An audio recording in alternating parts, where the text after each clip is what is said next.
Chioma and Whale were inseparable. Every evening, she'd sit by his stall, teasing him about his cooking, while he watched her smile and wished time would stop. He had almost told her the truth many times. Almost, but each time, fear stopped him, fear that she'd never look at him the same way again. Then, one Sunday afternoon, everything changed. Chioma had been asked to deliver food for a charity event, something organized by a group called the Williams Foundation. She was excited. They said it's one of Lagos's biggest charity organizations, she told Whale that morning, smiling. Imagine how many lives they must be touching. Whale's heart skipped a beat. That was his foundation. He tried to discourage her gently. You don't have to go all the way to Victoria Island, it's a long trip. She laughed. Well, don't tell me you're jealous of rich people doing charity too. He forced a smile, but his palms were already sweating. He knew he had to be present that day. When Chioma arrived at the massive glass building, she froze. Security guards in suits stood by the entrance, greeting guests. A large banner read, "The Williams Foundation Annual Fundraiser, Empowering Lagos." Chioma handed over the trays of food and was about to leave when a familiar voice echoed from the stage. "Ladies and gentlemen," said the host, "please welcome our chairman, the man behind the Williams Foundation. Our very own Chief Adebayo Williams." Chioma turned, and there he was, Whale, but not her Whale. This man wore a perfectly tailored suit, polished shoes, a gold wristwatch that could buy her entire store. Her basket slipped from her hand, crashing to the marble floor. "Chioma," he said. Her face went pale. Without waiting, she turned and ran out of the hall, tears burning her eyes. He found her outside in the parking lot, struggling to catch her breath, rain starting to fall from the heavy clouds above. "Chioma, please. Let me explain," he pleaded. "Explain what, Chief Adebayo Williams? Or should I still call you Whale the poor hawker?" "It wasn't a game, I wasn't pretending to hurt you, Chioma. Don't you dare call my name. Please, let me explain." "Explain what? That you're not well. That the man I loved was just a character you played." "It wasn't like that," he said. "I just wanted to be seen for who I am, not for what I have. I didn't want money to be between us." "So you lied. You watched me struggle, watched my mother almost die, while you had millions sitting in your account. You call that love?" "I helped," he said. "The clinic. The medicine. It was me. I just couldn't tell you."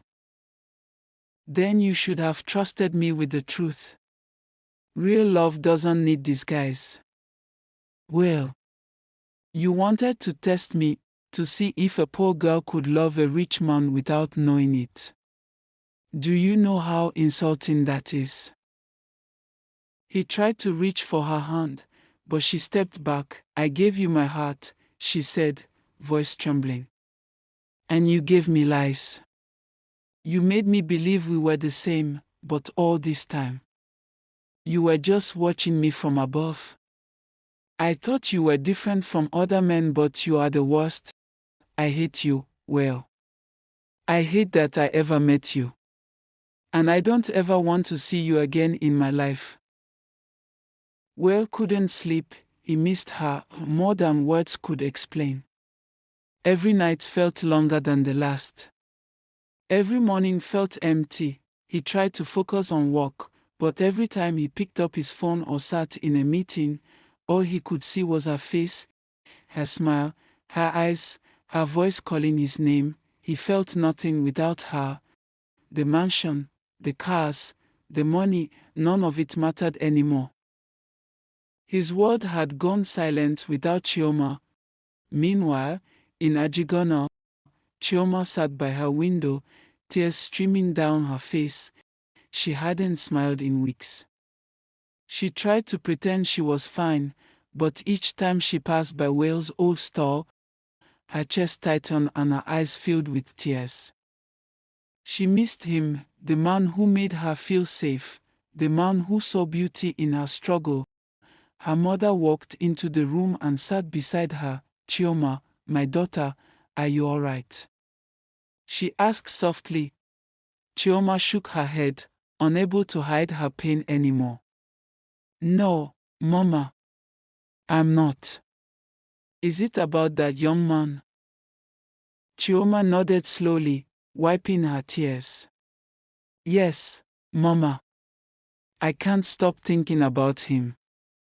I can't stop loving him. I've tried to hate him, I've prayed to forget him, but I can't. Every time I close my eyes, I see him. Then go back to him, Chioma. You can't ruin your happiness because of pride." "But Mama, he lied to me, he lied that he was poor. I fell in love with Well, not Chief Adebayo Williams." Her mother took her hands. "My daughter, maybe Well and Adebayo are the same man. The world saw a billionaire, but you saw his heart. You fell in love with who he truly was, not what he owned. Whatever it is you're holding inside, let it go.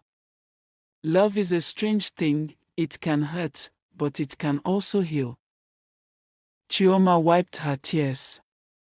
"Mama, how do I forgive someone who lied about everything?" "Maybe he lied," her mother replied, "but ask yourself, did he ever stop loving you? But can I ever trust him again? Only you can answer that. But if love is still there, then forgiveness is not far." Chioma sat quietly for a moment, her heart heavy yet hopeful. Maybe her mother was right. Maybe love deserved one last chance. Then one morning, Chioma heard noise down the street: construction trucks, cement mixers, builders. People whispered that a new bakery was being built on the old abandoned land near the market. She didn't pay much attention at first. Until one day, a young man walked up to her stall and said, "Madam Chioma, the owner of the new bakery said I should give you this." He handed her an envelope. Inside was a key and a note. It read, "For the woman who taught me that love is not bought, it's earned, for every meal you shared, every smile you gave, every kindness you showed, this is yours, Well." Her hands trembled as she read the last line. She rushed to the site. When she got there, she stopped, speechless.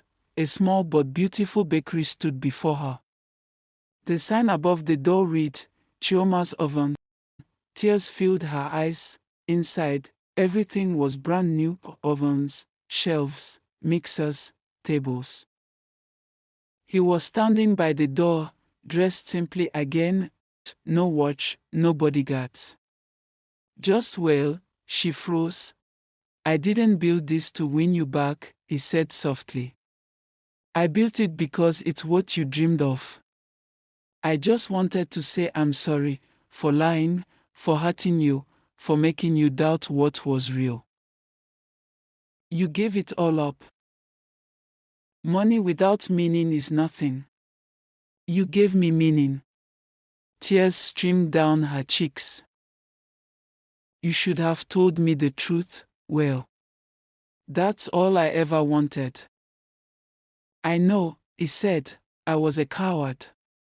But I promise, no more lies. Just me. Only me. Do you still love me?" He smiled sadly. "I never stopped." She stared at him for a long moment, then finally, she walked into his arms. Before she could speak, Will slowly went down on one knee. From his pocket, he brought out a small velvet box. His hands trembled slightly as he opened it, revealing a shining gold ring that caught the sunlight and sparkled like a promise. Chioma, he said, I lied once because I was afraid of losing real love. But now I've learned that love built on truth is stronger than anything else.